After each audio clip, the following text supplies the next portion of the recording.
Can you coach character? I mean, do you kind of look for a certain baseline where you say, okay, like I think that I can work with this guy and get him to where I need him to be?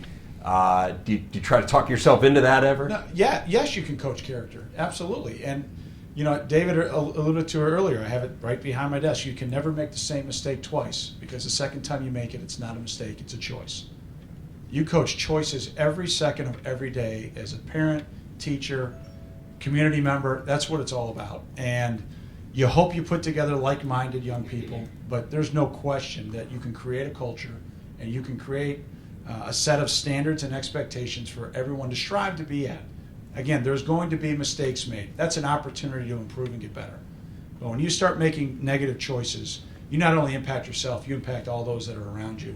And I think that's a big part of where we end up coaching it, is understanding those pitfalls, at least from my perspective. And that's a great point, and I think he and I are on the same page. And a lot of college coaches out there think the same way.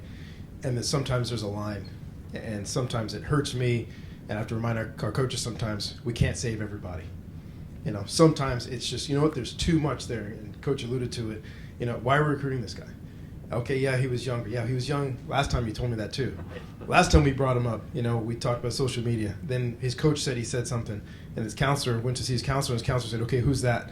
Which means he never goes to the counselor's office, right? So there's too many things stacking up. So at some point we have to say, you know what?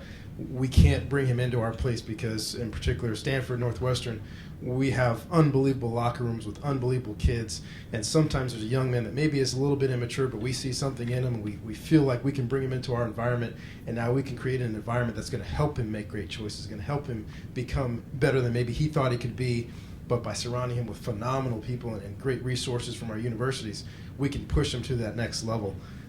So yeah, absolutely, we can coach that part of character. We can also train it and show them the positive results from being a man of character, from taking your school seriously, from graduating, but then also carrying yourself the right way. And all those things are going to be positive for you. And we can put examples around them, show them examples.